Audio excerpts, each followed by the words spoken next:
between Al Nassr and Sahar clubs. Both clubs will compete and play to win the game. Al Nassr club aims to win the championship for the 5th time, while Sahar will compete to win for the 1st time. The final match is under the patronage of His Excellency Dr. Fuad bin Jafar Al Sajwani, Minister of Agriculture and Fisheries, and is attended by dignitaries and officials, the head of Oman Olympic Committee, and representatives from sports associations and clubs. Here is live pictures of the match. عبد الباقي بينما الحكم الخامس هو حمد الشعيبي. كرة إلى خارج أرضية الملعب. نأمل التوفيق إن شاء الله بالنسبة للفريقين، بالنسبة للحكام، لأنها مباراة مهمة جدا في تاريخ كرة القدم العمانية. من يحصد لقب الليلة، من يحصد لقب نسخة. The Board of Directors of the Public Authority for Small and Medium Enterprises Development, RIADA, held its first meeting of the year under the chairmanship of His Excellency Dr. Ali bin Masood Al Zunaidi, Minister of Commerce and Industry, Chairman of the Board of Directors. During the meeting, a number of topics were discussed concerning the impact of raising government fees on owners of small and medium enterprises and proposing procedures that would support entrepreneurs to submit them to the competent authorities. They reviewed the final report of the 3rd version of the Entrepreneurship Award. The board expressed its satisfaction with the level of the participating and winning institutions, the winner and the development of the award. The number of small and medium enterprises registered at RIADA portal until the end of last March was 32,400, while the number of entrepreneurs' cards reached 9,300. In order to enhance food security in the Sultanate, the Public Authority for Food Stores and Reserves signed a lease agreement for wheat grain storage silos in Sahar Industrial Port with Sahar Flour Mills. The project will support the food security strategy and will enable storage of wheat grain silos at a strategic location in the port. The capacity area of the project amounts to 70,000 metric tons. It will be established by the private sector. The agreement was signed by His Excellency Dr. Fuad bin Jafar Al Sajwani, Minister of Agriculture and Fisheries Wealth and Chairman of the Public Authority for Food Reserves and Stores.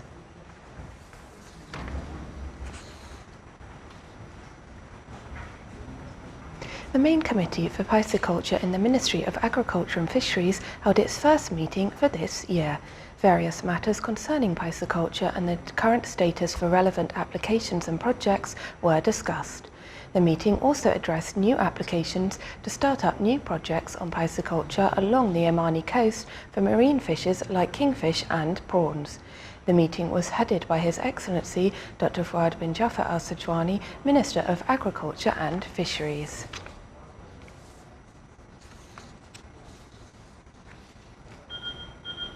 The Board of Directors of the Public Authority for Stores and Food Reserves today held its first meeting for 2018 under the chair of His Excellency Dr. Fuad bin Jafar Al Sajwani, Minister of Agriculture and Fisheries, Board Chairman of the Authority. The board reviewed decisions implemented during the previous meeting. It also discussed a range of topics listed on the agenda that included a report of the 2018 first quarter, as well as a report on revision by the senior management for quality management systems and outcomes of performance indicators for 2017. The board discussed food security topics during the upcoming stage and viewed minutes of the Internal Tender Committee's meetings. They also took appropriate decisions on topics of the agenda.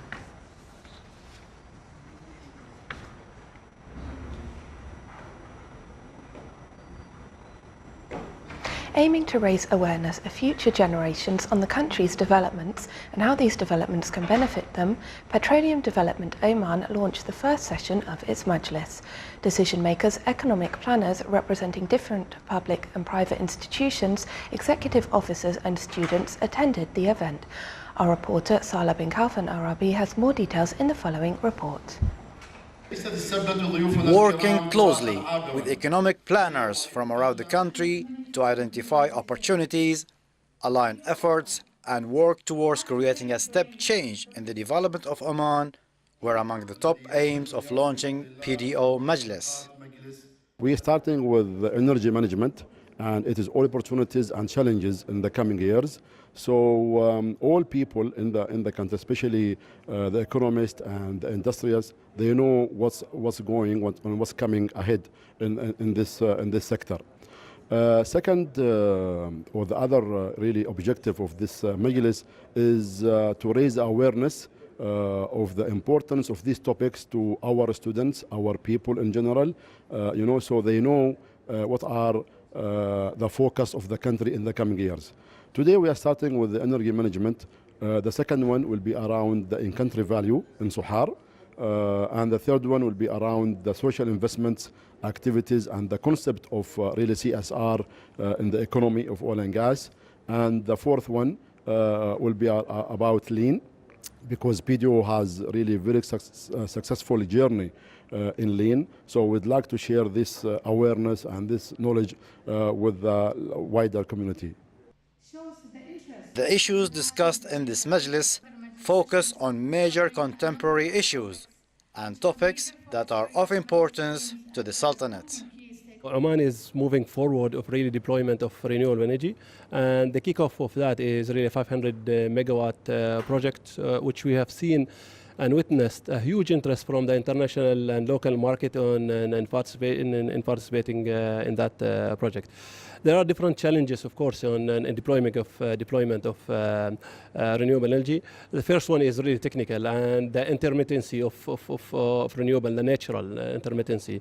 But also at the same time, it's the evolution of technology. We know now one part of renewable, which is PV, we call it solar PV, is getting into a competition really with a traditional gas-fired and energy production. Okay. However, there are other parts of renewable energy that are still, not in competition. It is worth mentioning that the PDO Majlis sessions will be held both within and outside Muscat, including other wilayas such as Nizwa, Suhar and Salalah. PDO Majlis is a dialogue platform that will facilitate sharing the best practices and knowledge in order to drive change and maximize value for Oman. For the Sultanate of Oman Television English News, Saleh bin Khalfan al-Rahbi, Muscat. Representatives from approximately 200 French companies in the field of tourism praise the touristic potentials of the Sultanate, describing it as the first tourism destination in the Middle East. The visiting delegation came to explore horizons for cooperation in this field with their counterparts in the Sultanate. The visiting delegation got acquainted with the landmarks of the capital, Muscat, and Oman's deep-rooted history and heritage. They also visited some resorts and touristic sites. The Oman Medical Specialty Board concluded an orthopedic surgery program that targeted 35 junior doctors over the past 5 years. The program, which lasted for 1 year, offered both theoretical and practical sessions to young surgeons using the facilities in the Medical Simulation Center. The centre offers a chance for trainees to exercise their surgical and medical skills to minimise surgical errors and risks, and provide a demonstration on how to handle simple to complex surgical operations. Still to come in our news bulletin. A workshop under the title Work-Life Balance in Nursing is organised by Sultan Qaboos University Hospital.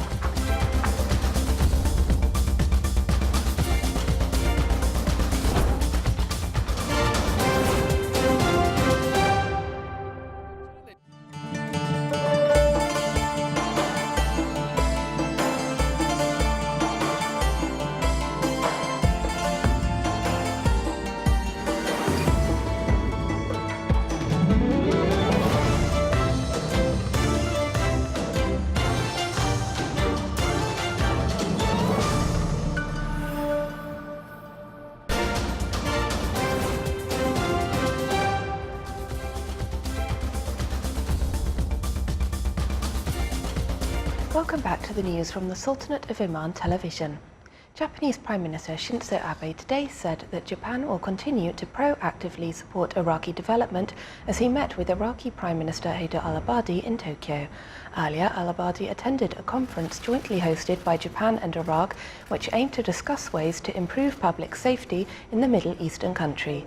Japanese officials said the conference aimed to help Iraq's reconstruction by establishing a system to eliminate weapons held by many civilians. The goal is to create jobs, provide vocational training and motivate people to return to their ordinary lives. Japan hopes to contribute its expertise from a UN-led disarmament and demobilization project in Afghanistan that ended in 2006. Officials from 30 countries and international organizations attended the conference.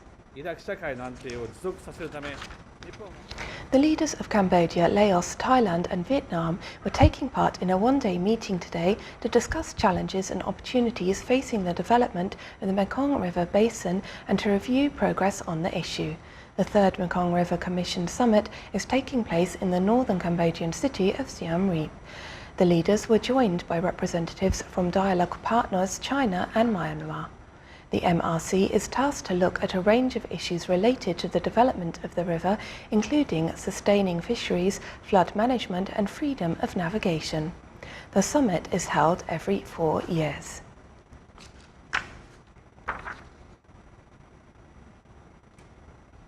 The South Korean and US military held routine drills in South Korea's southern port city of Pahang today. The Sangyong exercise, which the Allies hold biannually, is intended to build and maintain fundamental military readiness. The exercise usually includes amphibious landing drills, but this portion of the exercise was cancelled today due to adverse weather. Other parts of the exercise were conducted as planned.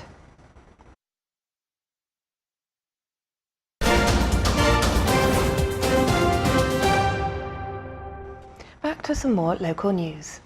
At the Crown Plaza Hotel, a workshop under the title Work-Life Balance in Nursing was organised by the Nursing Directorate at Sultan Qaboos University Hospital under the auspices of Dr. Khalifa bin Nasser Al Wahabi, Hospital Director General, in the presence of nursing leaders and staff from different health organisations in Oman. More details in the following report by Abdullah bin Ahmed Al Rabai. This important workshop, attended by a large number of nursing leaders and staff nurses from Sultan Qaboos University and other healthcare institutions in the Sultanate, aims at highlighting the issue of work-life balance in the nursing profession. The sessions focused on the challenges that nurses face in trying to balance between work and life, especially that nursing as a profession is about providing 24/7 care, which requires nurses to work different shift duties. Nurses are the backbone for the given health services. Therefore, this workshop came to figure out ways and logistics to support the balance in this profession between work and life. Nurses at Sultan Qaboos University Hospital and all over Oman, they work very hard. They have a passion to do their work. They look after very sick children. They look after sick elderly. They look after everyone who comes to the hospital. They need really to look into their life and their work life as well. They are committed. They are being called to do extra shift. They have been called to cover all the gaps of shift deficiency. And we need to salute them for their hard working, commitment, delegating to make sure they are proactive in health care. A specific debate presented by a group of nurses under the title Obligation for Nurses to Work Shift Affects Work-Life Balance.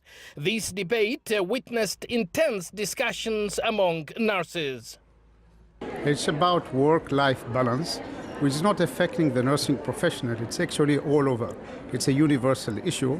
And I think in Oman, for specificity, we have gone through a milestone that things were much harder in the 70s and it got easier with time. And I think where we stand today, we are actually at an advanced stage.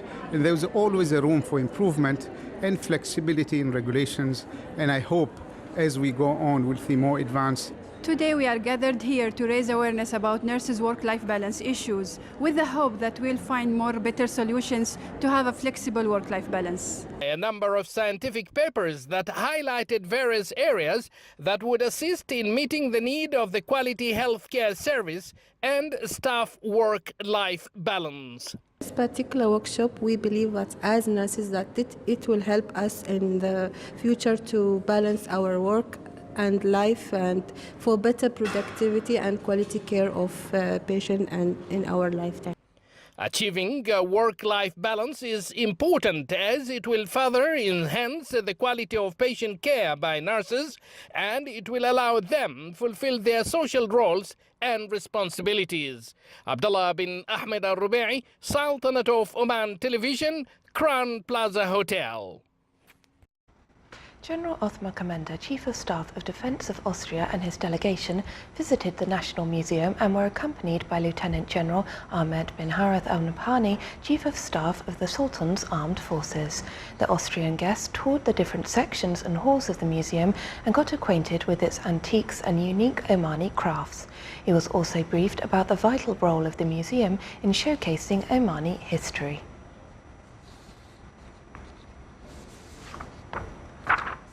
The French Coface Group, specialised in risk assessment, expects that gross domestic growth of the Sultanate will grow this year by 3.8%. Sultan Agon, the economic expert in Coface, specialised in the Middle East, Turkey and Gulf Cooperation Council countries, pointed out that the growth in GCC countries will remain below the levels prior to 2014 due to fluctuating oil prices and geopolitical doubts. He added that the liquidity status will remain more stringent after the US Federal Reserve Bank increased interest rates as local currencies are pegged to the US dollar.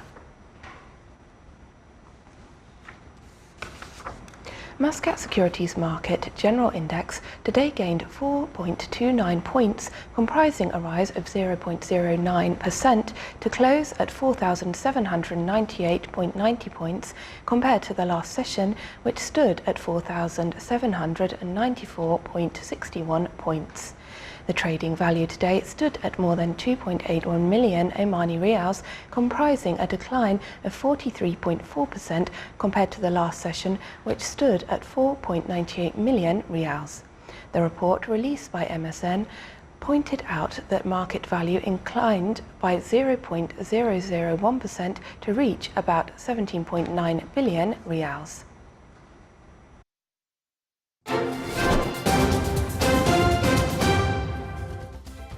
Now for the general weather forecast around the Sultanate. Clear skies will prevail over the Sultanate with chances of low clouds and fog late at night and early morning over the governorates of South Shakir, Dhofar and Worcester. Winds will be northwesterly, light to moderate. Seas will be slight with a maximum wave height of 1 metre.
This is a Sultanate of Oman television.